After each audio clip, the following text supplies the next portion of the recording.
How Little John Joined Robinhood. How Little John Joined Robinhood. Table of Contents. Introduction. When Robin Hood was a young man in England, he saw how cruelly the ruling French governors treated the people of his land after conquering it. The English king was away at war and knew nothing of what was happening to the homes and families of the common English people. The greedy French ruled harshly. They taxed families until they starved, then stole the people's land and gave it to corrupt friends in the church. Many of Robin's friends had lost everything they had ever owned. Some had even lost their lives. Robin thought of ways to use his skills as a woodsman to help the people. He was strong and smart, and he knew the countryside well. He vowed to bring justice back to the land. Since the rich stole from the common people, Robin planned to steal from the rich and return the money to the poor.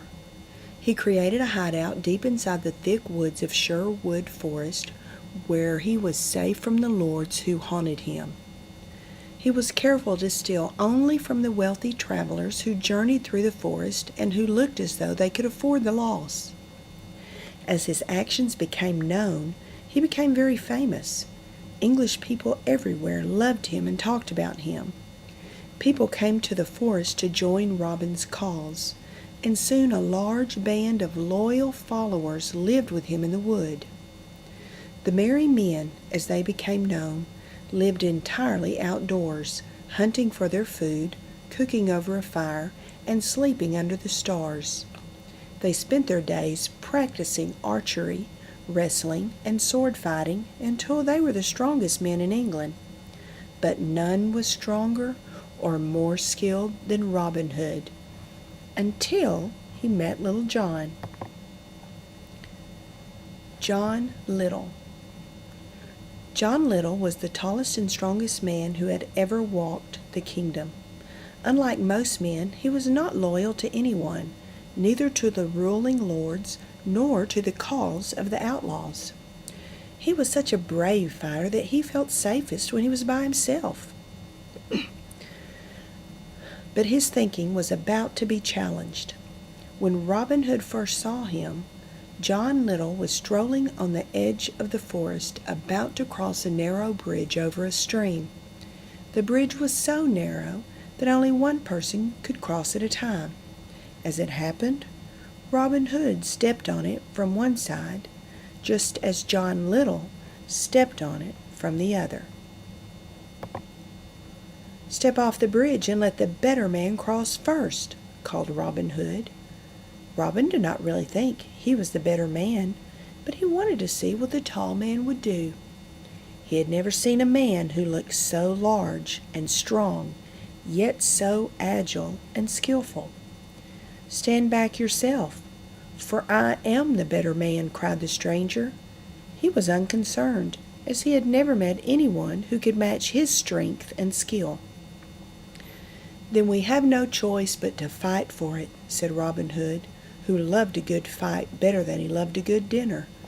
"With all my heart," answered the stranger with a grin. The fight.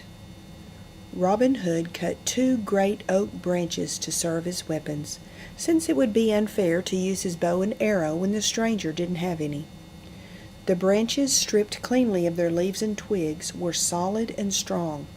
"The one who can knock the other off the bridge and into the water is the better man," said Robin. They met as eagerly as 2 young boys wrestling for fun. What a great fight it was! They struck each other again and again with their heavy staves, but each man was so strong and skillful in dodging blows that neither could knock down the other. Each one got hit many times, but neither man thought of stopping. For a whole hour they fought on that bridge. The smacking and grunting of the battle drew all Robin's men to the edge of the stream to watch. Some yelled loyally when their leader struck a good blow or made a clever dodge. Others, impressed with the agility of the stranger, cheered when he landed a blow. They had never seen a man give their leader such a fight. At last, Robin gave the stranger a terrible whack that made him stagger and flail dizzily. But the stranger recovered and gave Robin a crack on the head that made blood flow. Robin swung back savagely, but the stranger avoided the dangerous blow. The blood ran into Robin's eyes so that he could not see, and the stranger gave Robin a smack in the side that tumbled him into the water. Robin lay there looking up and laughing out loud. He never carried a grudge. "You are an expert with that stick. I have never been beaten before," he called out. But Robin Hood's followers took it less lightly.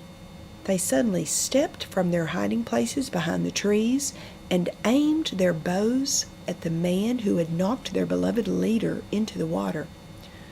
There were nearly 40 men, all dressed cleverly in green so that they were utterly invisible behind the bushes.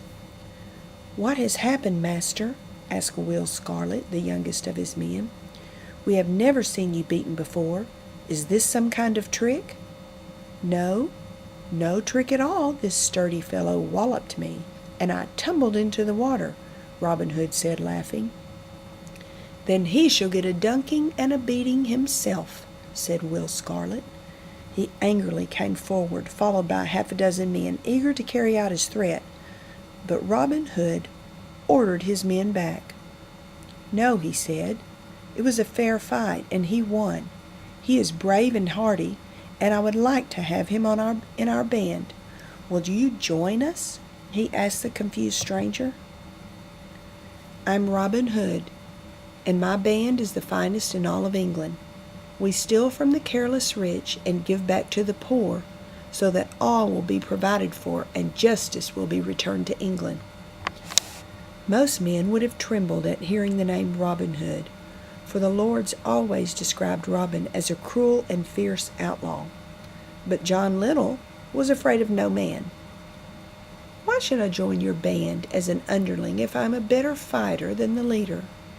I have no need for people who cannot do better than I can alone. If there is any man among you who can shoot a bow and arrow more accurately than I can, then perhaps I will join," he said. "Well, you are obviously an extraordinary man, but I will try," said Robin. The archery match. Robin Hood sent Will Scarlet to cut a 3-inch piece of white bark and tie it to an oak tree that stood a full 80 yards away. The piece of bark looked like a tiny speck in the distance. "Now choose any of our bows and arrows to shoot with," Robin said.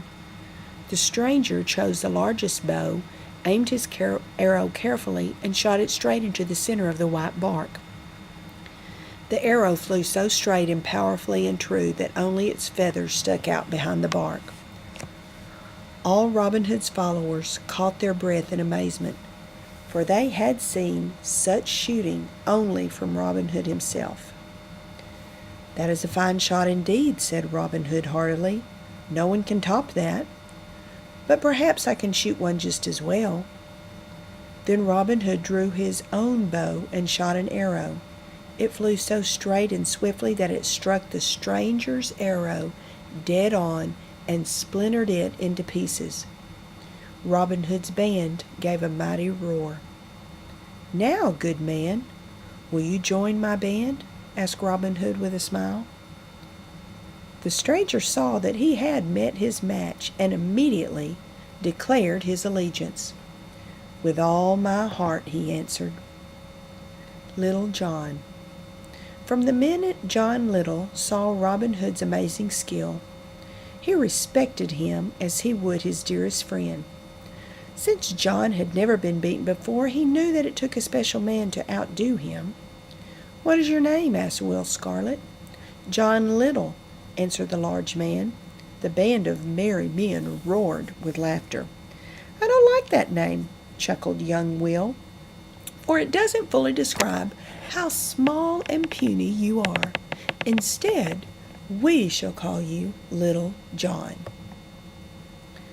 And so they had a big feast to celebrate Little John's entrance into the group. From that day on, Little John was Robin Hood's second in command.